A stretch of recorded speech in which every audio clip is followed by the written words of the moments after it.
Louvado seja Deus, hoje nós estamos celebrando, né, mais um ano. Angola é quase da minha idade, né, como país independente. Ainda estou mais velho do que Angola. Pouquinha coisa só, né? Pouquinha coisa. 10 anos já, puxa vida. Mas louvado seja Deus por essa nação. E eu não sei, sabe, irmãos, eu acho que todas as vezes que eu estive em Angola, eu sempre construí muitos amigos lá. Tive sempre a oportunidade de visitar igrejas, de pregar igrejas em Angola, em Cabinda, no Zaire, como é o nome daquela outra que eu até tinha acabado a guerra, foi no Mochico. E muito interessante, muita coisa muito interessante. E eu falo para vocês que a cultura angolana é muito parecida com a brasileira. Quando você conhece o angolano e começa a conviver com eles, você vê que são poucas as diferenças. Eu adoro uma moamba, um funge com peixe, é uma delícia. Pastor João até hoje está me devendo, cadê ele? Até hoje, né, está devendo aí um fungizinho lá com peixe. A gente faz essa cobrança pública aqui para que os irmãos estejam orando, né, que tudo é possível ao que crê. Em nome de Jesus eu tenho fé, né, irmã Sofia? Eu tenho fé ainda, mas... Então, é um país belo, com riquezas tremendas, acho que poderia dizer com riqueza humanamente incalculáveis. As que já existem, já que já se descobriram e as que serão descobertas ainda. Uma riqueza profunda, um país que tem um grande potencial e que o que ele mais precisa hoje, o que Angola mais necessita hoje é a mesma coisa que o Brasil necessita, é a mesma coisa que a América necessita, é do favor de Deus, da bênção do Senhor sobre os seus líderes, a bênção do Senhor sobre aqueles que estão no comando, para que tenham a sabedoria do Espírito Santo de Deus para tomar as decisões corretas. E o nosso clamor por Angola, nós não temos condições de abençoar grandemente, impactar Angola com as nossas vidas, mas nós podemos impactar Angola com as nossas orações, com o nosso clamor por esta nação, o nosso clamor pelos líderes desta nação, por aqueles que estão no poder neste momento, porque a palavra de Deus fala que nós devemos interceder pelos líderes de nossas nações. Devemos interceder. Então que, como igreja, eu queria pedir mais uma vez que nós ficássemos de pé. Eu não sei se os irmãos podem cantar uma música, um louvor bem suave, enquanto nós vamos orar pela Angola. Vamos orar por Angola. Quero fazer aqui fora do protocolo, queria chamar o pastor João. Pastor João, para vocês, eu não sei falar o outro nome dele não. Como é que é, pastor? O Antuade, pastor João Antuade, para nós é o pastor João, esse amado homem de Deus, servo de Deus, para que orasse por esta nação, para que levantasse um clamor agora, em nome de Jesus. Tem um microfone. Tinha outro aqui, né? Pastor, vamos orar por essa terra, vamos orar por este povo, vamos orar pelo governo. Você pode não estar satisfeito com o governo que lá está, se você é angolano, com o governo que ganhou aqui nos Estados Unidos, não importa. Meu papel como servo de Deus é interceder para quem está no poder. Que a palavra de Deus fala que devemos fazer assim, nós somos obedientes a isso. Pelas autoridades, por todos os departamentos, todos os branches do governo, nós temos que orar para que Deus abençoe essas pessoas, em nome de Jesus, amém? Então vamos orar, pastor João, em nome de Jesus. A Bíblia diz que toda autoridade vem da onde? Do Senhor. Do Senhor, amém, né? Qualquer seja a pessoa que dirige o teu país, ou a nossa linda nação angolana, seja lá, até aqui na Angola também, aqui na América, temos aqui a representação de Angola aqui presente nessa sala. Só o Senhor que consegue colocar uma pessoa no lugar, não é? Então vamos pedir que o favor de Deus abrange os líderes de Angola, aqui na embaixada também, que a graça de Deus, a sabedoria de cima possa encher as vidas dela. Também orar também para as famílias dela. Às vezes também ficam lá em cima muito estressadas, muitos problemas. Só Deus que consegue ajudar também esse povo. Amém, né? E a Bíblia diz, feliz a nação cujo Senhor é Deus. Amém. Senhor, neste local, estamos aqui não para render homenagem ao homem, mas render homenagem ao teu santo nome. Amém. Senhor, nós acreditamos que tu és a solução para os nossos problemas. Amém. Tu és a solução para Angola. Amém. Tu és a solução para o presidente de Angola. É verdade, Tu és a Senhor. solução para o embaixador, a cônsula de Angola Amém, aqui também Senhor. na América. Abençoa, Senhor. Senhor Deus, nós pedimos que o Espírito de Deus Oh, controla essas vidas que estão no poder que o Senhor próprio elegeu. Senhor Deus, nós abençoamos a nação angolana. Em nome de Senhor, nós Jesus. abençoamos o programa do governo. Senhor, o que falta, nós pedimos esta manhã com o teu favor. A Bíblia diz no início, teu Espírito se movia em cima das águas, Senhor. É verdade. Que o Espírito de Deus move, Senhor, dentro dos governantes de Angola. Em nome do Senhor Jesus Amém, Cristo. Senhor. Repreendemos, Senhor, toda força que pode levar a malidade, que pode levar mais a miséria naquela nação. Amém, Seja Jesus. expulso em nome do Senhor Jesus Cristo. Pai, abençoamos esse momento da palavra. O Espírito Santo vem falar nos nossos corações. Em nome do Senhor Jesus Cristo, oremos. Amém. Amém, Jesus. Diz assim a palavra do Senhor. Então eles, vendo a ousadia de Pedro e João, e informados de que eram homens sem letras e indoutos, se maravilharam e reconheceram que haviam estado eles com Jesus. E vendo estar com eles o homem que fora curado, nada tinham que dizer em contrário. Todavia, mandando-os sair fora do conselho, conferenciaram entre si, dizendo: que havemos de fazer a estes homens? Porque a todos os que habitam em Jerusalém é manifesto que por eles foi feito um sinal notório, e não o podemos negar. Mas, para que não se divulgue mais entre o povo, ameacemo-los para que não falem mais nesse nome a homem algum. E chamando-os, disseram-lhes que absolutamente não falasse nem ensinasse no nome de Jesus. Respondendo, porém, Pedro e João lhes disseram: julgai vós se isto é justo diante de Deus, ouvir-vos antes a vós do que a Deus, porque não podemos deixar de falar do que temos visto e ouvido. Nesta passagem nós podemos reparar dois pontos importantes na vida de um verdadeiro servo de Deus. Eu acredito profundamente que para nós impactarmos uma cidade, uma nação, nós precisamos verdadeiramente viver Cristo. É a única maneira como eu, o Márcio, desconhecido, posso impactar uma nação, é através da minha oração e da minha vida de fidelidade a Deus, pregando o evangelho da verdade. Essa é a contribuição que eu posso oferecer, essa é a contribuição que os servos de Deus podem oferecer. E se todos nós oferecêssemos esta contribuição juntos, unânimes, eu te falo que coisas tremendas aconteceriam onde nós vivemos. Porque existe poder no nome de Jesus. Aqui os servos de Deus, eles que, Pedro mesmo, que pouco tempo antes havia negado a Jesus diante da ameaça, quando algumas vezes disseram: tu eres discípulo de Jesus, ele: não, eu não sou. Esse mesmo homem que por medo havia se escondido atrás da mentira para poder não ser identificado com Jesus Cristo, agora ele abertamente, ele chega diante do Sinédrio, daqueles mesmos homens que poderiam lançá-lo também para a cruz, e fala: não tenho como deixar de falar daquilo que tenho visto, daquilo que tenho ouvido, daquilo que eu amo. Esse mesmo homem foi impactado no processo quando ele foi cheio do Espírito Santo e a sua vida foi completamente transformada. Seus valores foram alterados. Antes ele que buscava, ele era uma pessoa totalmente, até um pouco agressiva, uma pessoa que buscava sempre os seus benefícios. Agora, impactado pelo Espírito Santo de Deus em sua vida, ele foi transformado. A prioridade dele mudou.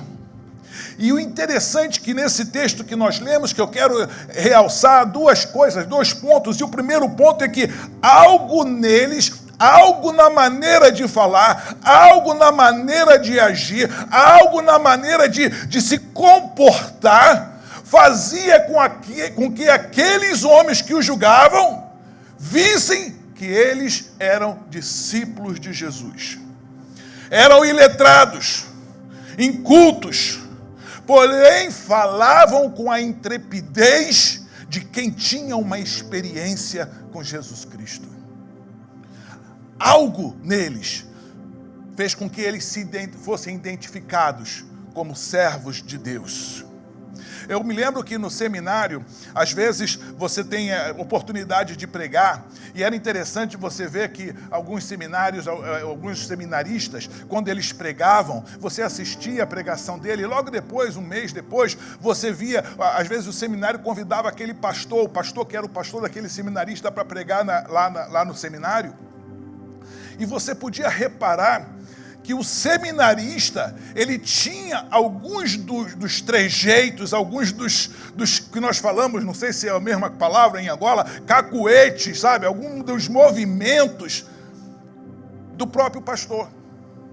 Porque quando você admira alguém,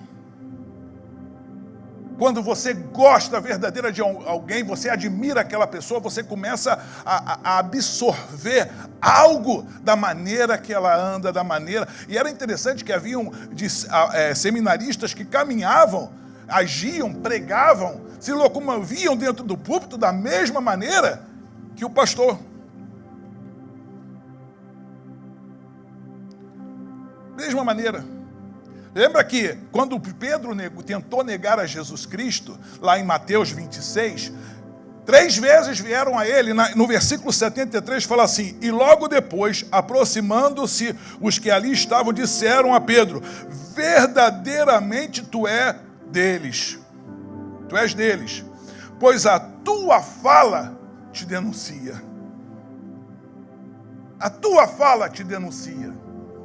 Ou seja, a maneira com que Pedro falava denunciava que ele era cristão, que ele era um servo de Deus. Porque quando você admira, quando você ama alguém, você absorve características. Quando você tem um líder que você quer seguir, você absorve características dessa pessoa. Eles viviam, andavam e amavam a Cristo. E logo começaram a caminhar, a agir e a falar como o Senhor. E o homem podia identificar isso, os próprios do Sinédrio viam isso.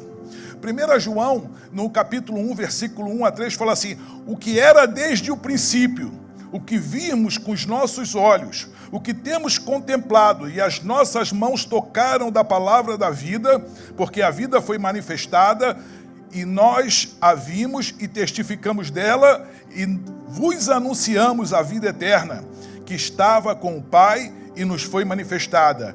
O que vimos e ouvimos, isso vos anunciamos, para que também tenhais a comunhão conosco. E a nossa comunhão é com o Pai e com seu Filho Jesus Cristo. Quando você recebe aquela mensagem do Evangelho, a mensagem de graça, a mensagem de misericórdia, olha, é tão lindo quando você lê na palavra de Deus, falando assim: olha, dos teus pecados eu não me lembro mais. Oh, que maravilhoso é isso, você saber que um Deus todo-poderoso, alto e sublime, que habita num alto e sublime local, cercado de todos os anjos, que controla todo o universo, todos os planetas estão embaixo do seu controle, todos os meteoros estão embaixo do seu controle, o sol, a lua, as estrelas, os anjos, trilhões, talvez um número incalculável de anjos, 7 bilhões de pessoas nesse planeta, mais de 7 bilhões, mas ainda assim, tantos bilhões de criaturas, da pequena até a grande, que habitam só nesse planeta, ainda assim, ele fala que você é a menina dos olhos dele. Ainda no meio de todos esses anjos, no meio de todas essas criaturas, de todos esses corpos celestiais, para Deus, você é especial. Que Deus tremendo, que quando você, por mais sujo, por mais imundo que você se sinta, e você fala: Senhor, perdoa-me, Ele vem e te abraça, e te purifica, e te santifica.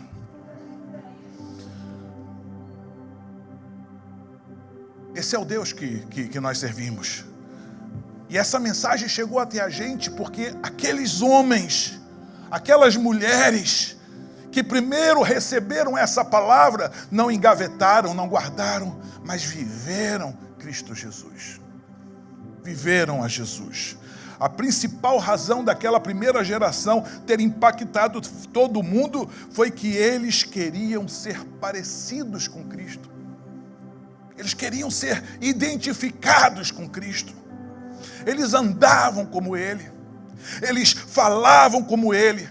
E pregavam como Ele. Estavam completamente entregues à causa do Senhor. Por isso que aquela geração foi tremenda. Aquela geração conquistou o mundo e até hoje Deus usou aquelas vidas, aqueles homens que não amaram a si próprios, amaram a Deus acima de tudo, e através deles o mundo foi evangelizado, nações se converteram, milhares de pessoas vieram a conhecer a Jesus Cristo como Senhor e Salvador.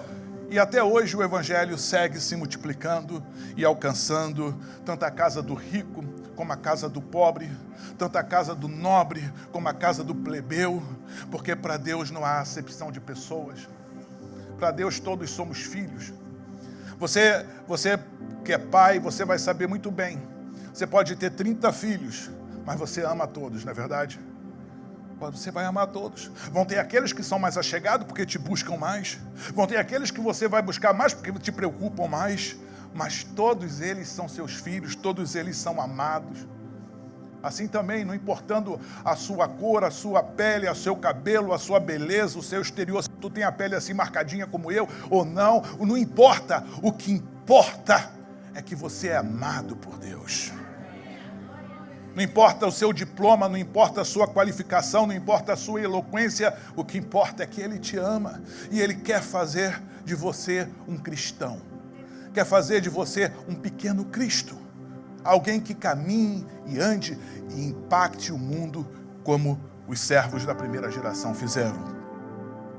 Gálatas 2:20 fala assim, Paulo, ele foi um homem tremendo, foi um homem muito usado por Deus. Ele chega a falar assim no Gálatas 2:20, fui crucificado com Cristo. Olha, assim já não sou eu quem vive, mas Cristo vive em mim.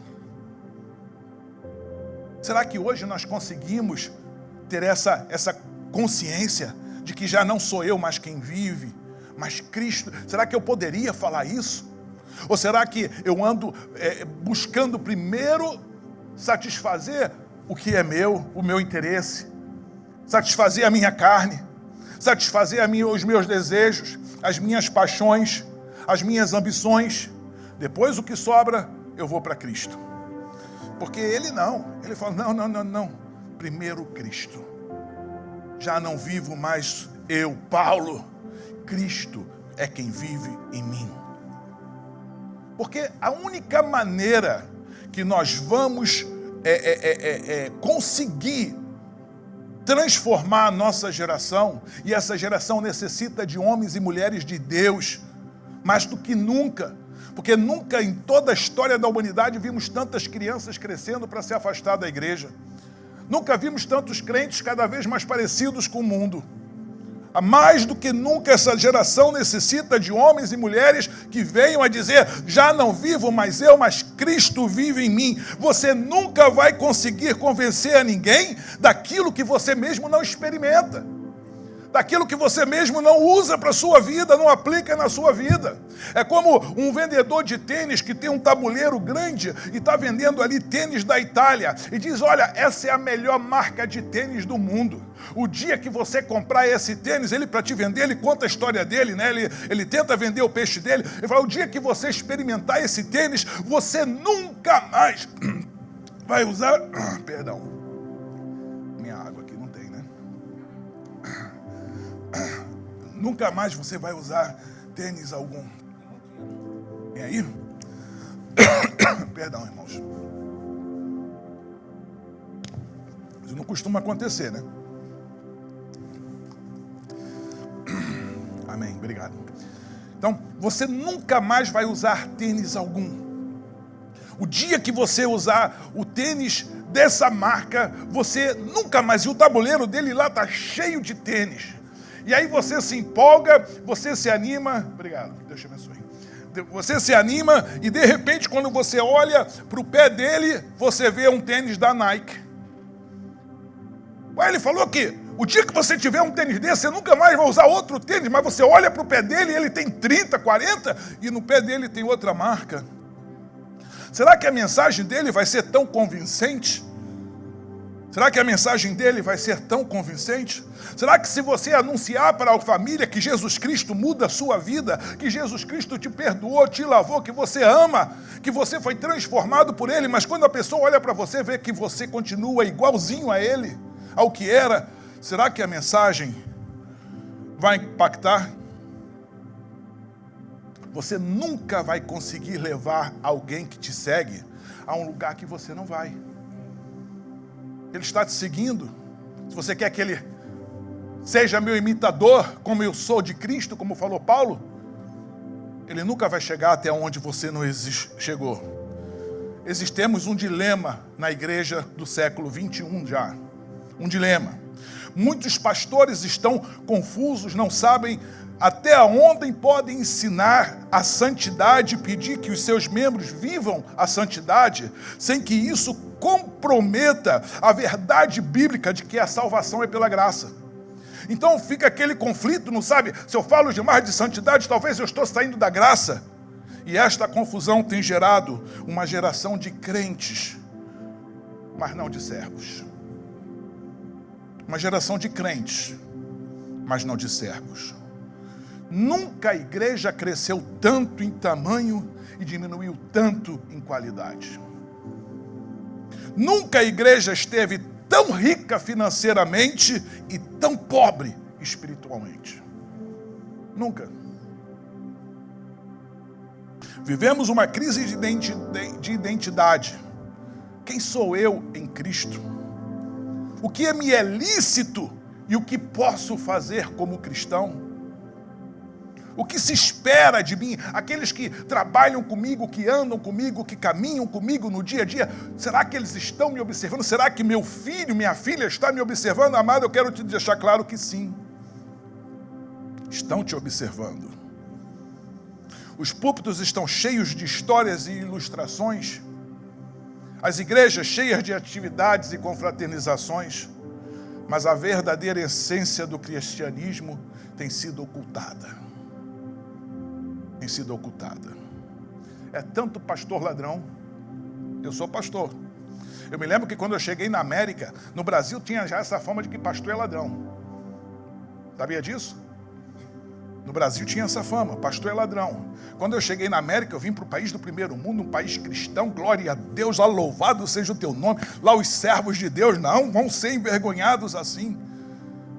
E aí eu chegando aqui na América, encontrei um irmão americano que tinha sido missionário no Brasil, falava português, e eu virei para ele e falei assim: irmão, você não vai acreditar. No Brasil, os pastores têm fama de ladrão. E aqui, como é a fama dos pastores esperando uma resposta bonita, ele olhou para mim com a cara séria e falou a mesma coisa. Que decepção. Que decepção. Tanto pastor ladrão. E aí quando eu fiquei irado, e eu falei assim: isso não é possível, Senhor, eu não aceito isso. Como que tu permite que o diabo faça isso com os teus servos?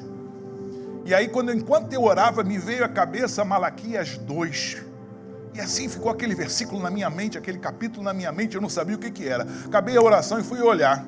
E quando eu olhei lá em Malaquias 2, acho que no versículo 9, fala assim: e eu vos fiz indignos e desprezíveis diante do povo. Aí está ali, ó. Por isso também eu vos fiz desprezíveis e indignos diante de todo o povo, visto que não guardaste os meus caminhos, mas fizeste acepção de pessoas na lei. Olha. Aí eu falei: Senhor, foi tu quem fez os teus servos desprezíveis e indignos? Isso para mim, esse versículo para mim é um desafio. Eu não vejo como um atestado, mas um desafio de que eu posso mudar essa situação. E nós como crentes podemos mudar a imagem da igreja. Temos que aprender a amar, temos que aprender a servir, temos que aprender a ser cristãos. É tanta coisa que acontece dentro da igreja que às vezes você não sabe. É fofoca, é mentira, é adultério, é roubo. Às vezes você não sabe se você está dentro da igreja ou se você está no clube. Ainda que nós cremos na misericórdia de Deus, e eu creio que Deus é misericordioso para perdoar todos os nossos pecados, dessa forma nós não vamos impactar. Dessa forma nós não vamos alcançar o objetivo. Está na hora de nós mudarmos. Está na hora, e é bem chegada a hora, de nós vivermos como cristãos. Precisamos dizer que somos cristãos porque pela nossa forma de falar, andar e viver, até agora, ninguém nos conhecia como tal. No trabalho, na escola, se houvesse uma perseguição a todos os cristãos, muitos de nós não seríamos identificados. Porque no trabalho, na escola, ninguém sabe. Passaria em secreto. 007 do Evangelho. Mas isso não é bom. Isso não é bom. Ele não se envergonhou de nós.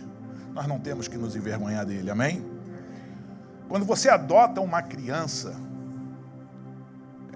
e eu tenho muita vontade de adotar uma criança, até essa semana eu estava falando, né? Tenho vontade de adotar uma criança. Quando você adota uma criança, essa criança vai vir com os hábitos que lhes foram ensinados. Ela tem os seus costumes, o seu horário de ir para a cama, como ela quer se vestir, como ela quer viver, né? Ela já tem os seus costumes. Mas quando ela chega na sua casa, quem tem que mudar? Você e a sua família tem que mudar os seus hábitos para se adaptarem ao da criança que foi adotada, ou a criança que tem que se ajustar aos costumes da família? Logicamente que é a criança. Assim também nós, quando fomos adotados por Deus para sermos filhos em Cristo Jesus, nós temos que mudar os nossos hábitos, a nossa maneira de viver, de falar, de agir. Na frente e por trás, no quarto sozinho, na tela do computador sozinho, aonde você estiver, você saiba que você nunca verdadeiramente estará só.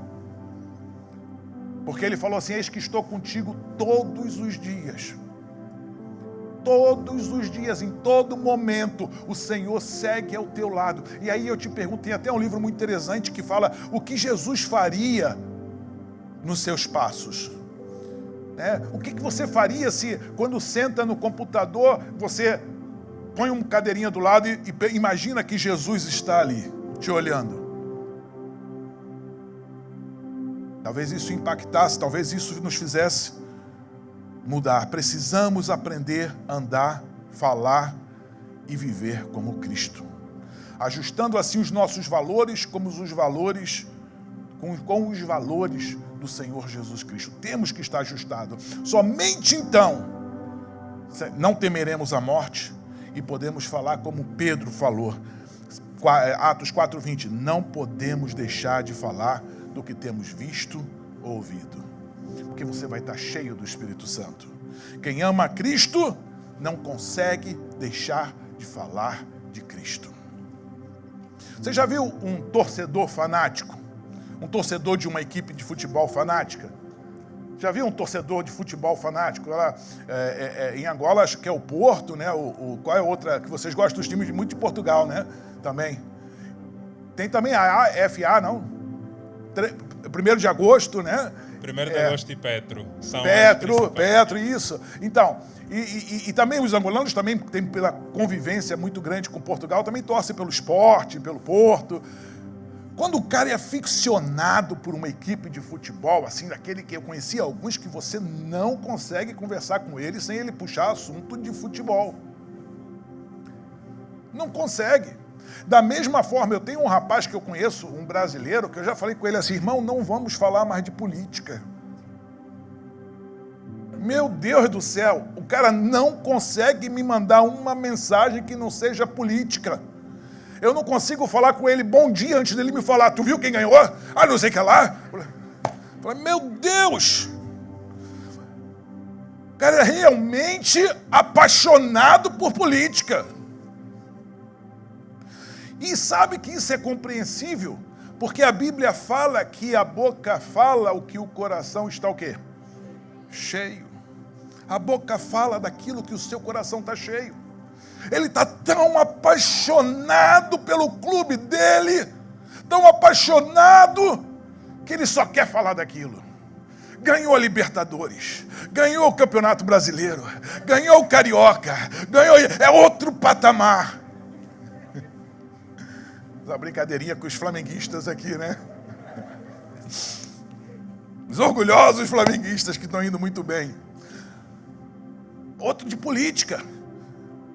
Aqui, quando o Bolsonaro ganhou, esse rapaz lá, ele é anti-bolsonarista, né? Mas o cara fala, até hoje, não tem um dia que ele não me manda. Rapaz, o cara já está quase terminando o governo dele. Tu ainda está falando da eleição? Vamos orar por ele.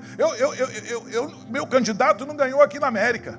Mas hoje, o meu presidente vai ser aquele que ganhou. Eu vou orar, eu não vou torcer para que ele faça um mau governo, para que ele quebre a cara. Não, porque eu estou atirando no meu pé. Estou prejudicando o futuro dos meus filhos. Eu tenho que orar e torcer para que ele faça, que ele me surpreenda, que ele me envergonhe, que eu descubra que eu estava errado. Que eu quero descobrir que eu estava errado. Que no fundo ele era o melhor. Não vou torcer contra ele não, Mas a boca fala do que o coração está cheio. E daí vem o segundo ponto desse texto. Que o coração que está cheio de Cristo não consegue deixar de falar do seu amor. Não consegue deixar. Repara que no texto que nós lemos, quando o inimigo percebe que não conseguiriam mudar a personalidade cristã de João e Pedro, eles mudam a estratégia e falam, ok, então tá bom. Não há nada que possamos fazer contra eles. Então agora vamos tentar impedir que eles sigam falando de Jesus. E eu não vou ler todo o texto, mas você pode ler lá no texto inicial, Atos 4, 16 a 20, que chega uma hora que eles falam assim, mas para que não haja maior divulgação entre o povo, ameacemo-los para não mais falarem neste nome a quem quer que seja. Quando o inimigo percebe que você, a tua pessoa cristã é firme, é sólida em Jesus, a próxima estratégia dele é tentar impedir que você contamine a outros, que você fale do Evangelho, que você pregue da palavra de Cristo.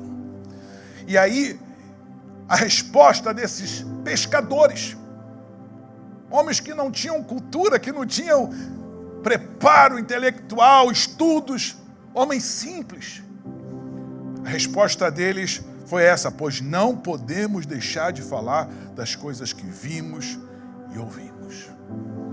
O inimigo, quando primeiro ele vai tentar te quebrar, mas quando ele não conseguir, porque você está firmado na rocha que é Jesus, ele vai tentar te impedir, ele vai tentar diminuir o prejuízo dele. E pelo menos ele não contamine a outros. Que ele pelo menos não contamine a outros. Uma vez eu trouxe aqui, eu fiz uns cálculos uma vez, eu não lembro exatamente, mas se você conquistar 3 almas por dia, 3 pessoas por dia, em 33 anos, você talvez tenha conquistado mais ou menos 33 mil pessoas. Vamos dar mais ou menos 1.000 pessoas por ano, 33 mil pessoas. Mas, se você conquistar uma pessoa para Jesus, sentar com ela, ensiná-la e discipulá-la, e prepará-la para ser um pregador do Evangelho, por 6 meses, você só se dedicou a essa pessoa. Depois de 6 meses, vocês 2 vão e conquistam mais 2. E aí vocês vão e param 6 meses só para discipular esses 2 novos. No final de 33 anos, se nós conseguíssemos fazer isso, nós teríamos alcançado mais de 7 bilhões de pessoas. É muito bom que você pegue 3 pessoas por dia, é uma maravilha se todos fizéssemos isso. Mas se nós realmente vivêssemos a Jesus, estivéssemos dispostos a gastar tempo pregando o Evangelho, nós poderíamos realmente transformar o mundo que nós vivemos. Sabe por quê, irmão? Porque se você ama Jesus, você tem que ter o desejo de falar como Pedro e Paulo. Não podemos, Pedro e João, não podemos deixar de falar daquilo que temos vivido, daquilo que temos visto, daquilo que temos ouvido, daquilo que encheu os nossos corações. A tua paixão não seja um clube de futebol, a tua maior paixão não seja um partido político, a tua maior paixão tem que ser Jesus. Você tem que falar de Cristo, porque Ele é quem liberta o homem do cativeiro, é Ele quem rompe os grilhões do pecado, transforma os corações, é Ele quem salva da morte eterna. Tudo nessa terra vai passar. O presidente que está hoje, seja aqui na América ou no Brasil, antes dele já existiram muitos que já não estão mais nesse mundo. Já não estão mais nesse mundo. Um dia, nós vamos estar diante do trono do Senhor. E o que nós fizemos do nome de Jesus? Quem ama Jesus, fala de Jesus. Eu vou te dar rapidamente, porque eu quero terminar antes do meio-dia, rapidamente eu vou te dar 7 motivos, porque temos que falar de Jesus. 7 motivos, rapidamente, eu não vou me prender a nenhum deles. Primeiro motivo é porque Jesus anunciava o Evangelho.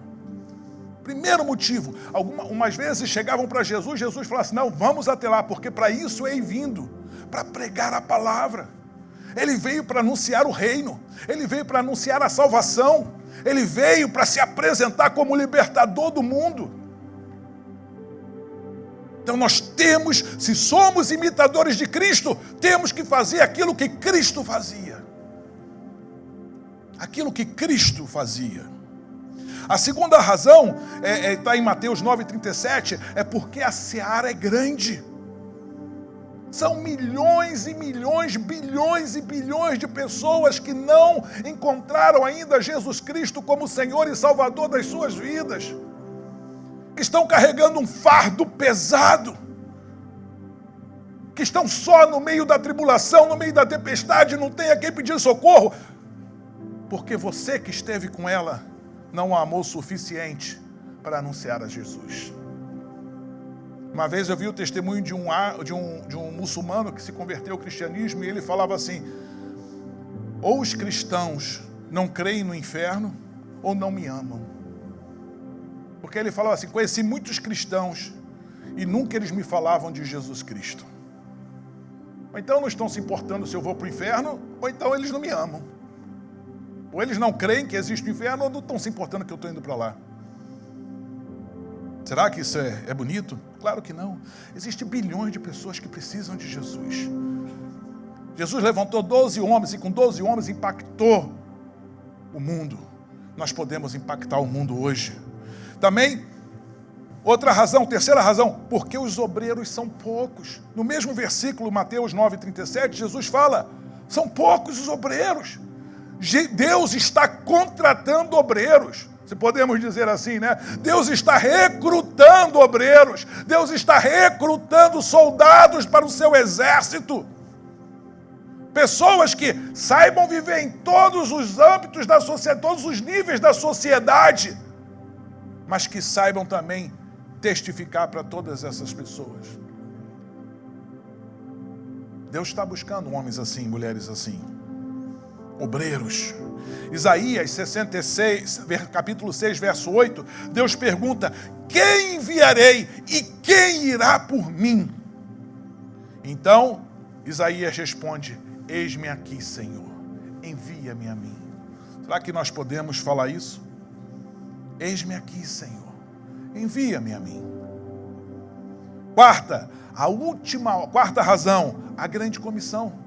A última ordem que Jesus deu aqui na terra foi esta: ide por todo o mundo e pregai o evangelho a toda criatura. Isto não é um pedido.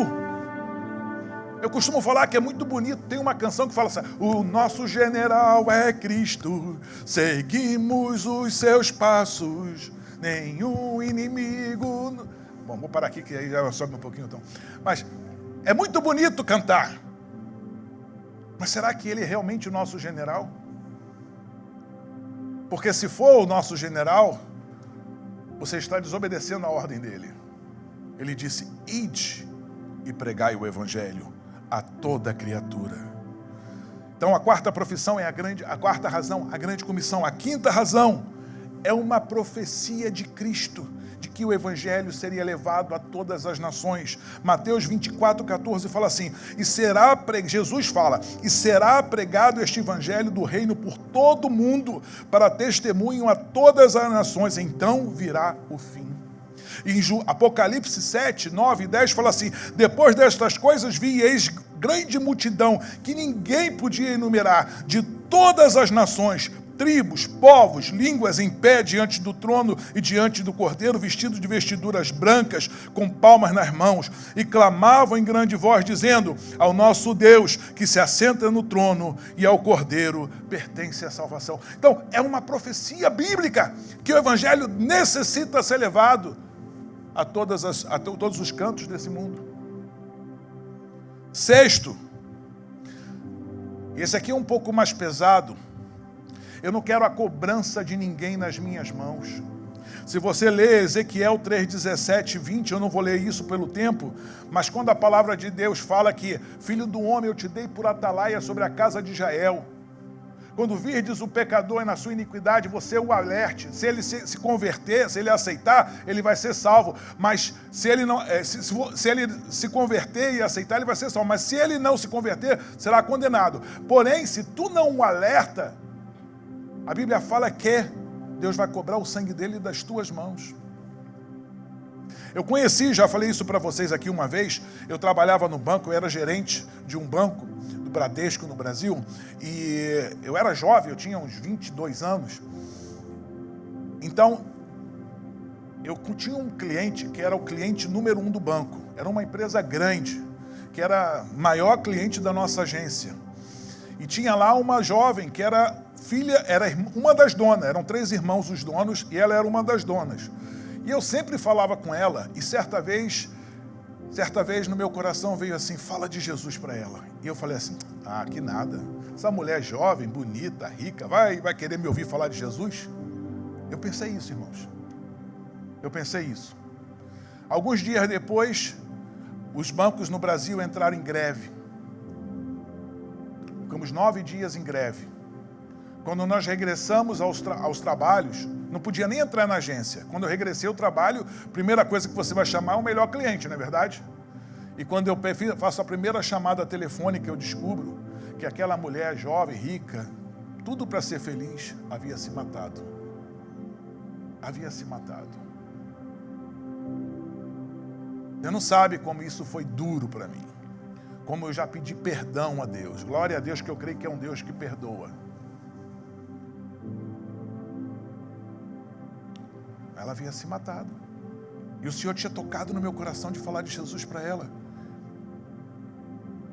Ninguém é rico o suficiente, feliz o suficiente, bom o suficiente que não precise de Jesus.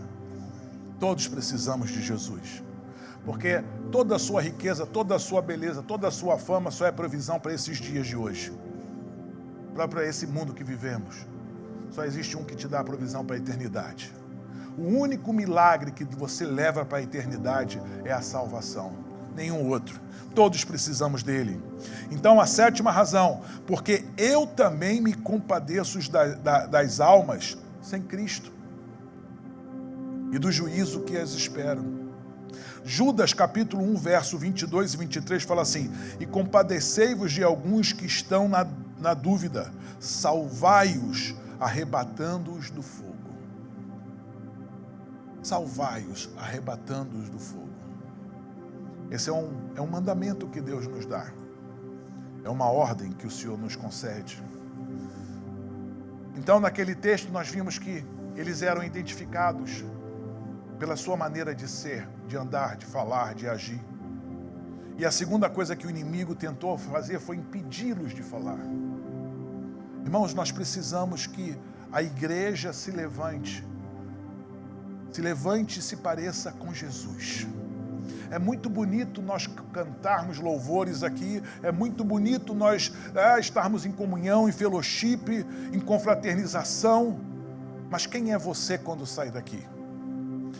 Lembro da história do pastor que pregava que temos que estar crucificado com Jesus, as suas mãos têm que estar cravadas na cruz, os seus pés têm que estarem cravados na cruz, e ele pregou com uma eloquência, com uma paixão, com fervor. Aí acabou o culto, foi para casa, teve uma discussão com a esposa, e aí no momento de ir ele pegou e deu-lhe um pé na esposa, e a esposa caindo lá no chão falou assim: é esse o homem que estava crucificado com Jesus? E ele voltou para ela e falou assim: e você agradeça a Deus que eu só soltei uma perna. É esse que é ser o cristão? Não. Isso não é ser cristão. Isso não é ser cristão. Temos que viver uma vida que traga testemunho. Sabe por quê, irmãos? Porque mais importante do que aconteceu no passado, na história das nossas vidas, das nossas nações, é o que nós vamos fazer amanhã. O que você vai fazer amanhã pelo seu país? Angola tem 45 anos de idade como nação independente. Desses 45, se eu não me engano, mais de 20, né? Foi diante de um conflito interno que levou milhares de pessoas à morte. Então, na verdade, Angola é uma nação bebê. Não é verdade? É uma nação jovem, adolescente, que precisa muito da nossa oração, que precisa muito que sejamos verdadeiros cristãos. Aqui na igreja nós estamos falando com o pastor João, né? Queremos trabalhar em Angola com missão, assim como fazemos no Brasil, queremos fazer em Angola. Somos países irmãos. Deus não faz acepção de pessoas, nem de raças, nem de nações. Para Deus somos todos um povo, todos iguais, todos filhos amados. Mas se nós queremos realmente ser bênção como igreja, e eu estou falando isso aqui mais para os irmãos daqui dessa igreja, se queremos ser verdadeiramente bênção para Angola, ou para o Brasil, ou para a América, dobre o seu joelho, transforme a sua vida, ore pelos seus líderes, mudem os seus hábitos, parem de reclamar e de murmurar o tempo todo e louvem a Deus pelas providências que Ele tem feito. Ainda que você não concorde com o governo que está lá, não torça contra, não ore contra, não deseje o mal, não divulgue o mal, divulgue o bem. Divulgue o bem, interceda e pregue a palavra a quem quer que seja. Não venha cair no mesmo erro que eu caí. Não venha cair no mesmo erro que eu caí. Porque quando você vê, não tem mais volta. Somente a misericórdia de Deus. Amém? Eu louvo a Deus, né, por ter tido a oportunidade e ter conhecido Angola. Como eu falei, eu tive lá, acho que, não sei, mas na época que até o cônsul era o senhor Simão Pedro, né? Tive lá algumas vezes em Angola, talvez, sei lá, umas 6, 7 vezes, e fui muito abençoado, né, no tempo que eu tive lá, e tenho amigos que até hoje, às vezes eles me ligam às 3 da manhã, porque esquecem que eu estou nos Estados Unidos, né? Às vezes o telefone toca às 3 da manhã, 2 da manhã, ei mano, como está? Eu falei, dormindo. Aí tem essa diferença de horário, mas a gente se ama, né? Somos amigos até hoje, um bom número de angolanos ainda que nós temos bom contato lá. Mas a palavra de Deus fala assim, aqui eu vou terminar. Não sei se pode botar aqui minha Bíblia em espanhol, Atos capítulo 10, versículo 34. Atos 10, 34. Pode botar, Guilherme? 34 e 35. E abrindo Pedro a boca, disse, reconheço por verdade que Deus não faz acepção de pessoas, mas que lhe é agradável aquele que em qualquer nação o teme e faz o que é justo. Esse é o homem que Deus está buscando. Angola, Brasil, Nigéria, América, México, Deus está buscando homens com coração voltados para Ele. E nós temos que ser bênção. Nós temos que pregar o Evangelho. para que aumente cada vez mais o número de angolanos que amam e que servem ao Senhor, para que a bênção do Senhor repouse, o favor do Senhor repouse sobre esta nação. Por que você acha que os Estados Unidos é tão abençoado e tão próspero? Porque essa nação foi criada em cima do Evangelho. Nós precisamos que as nossas nações também recebam essa bênção. Em nome de Jesus. Que Deus abençoe vocês. Que Deus abençoe Angola. Amém? Hoje é o dia de Angola. Que Deus abençoe Angola. Em nome de Jesus. Declare isso com a sua boca, porque a palavra de Deus fala que Deus criou os céus e a terra pelo poder da sua palavra. E nós somos seus servos. E que saia de nossos lábios como um clamor. Que Deus abençoe Angola. Que Deus abençoe o povo angolano. Em nome de Jesus. Amém? Deus abençoe.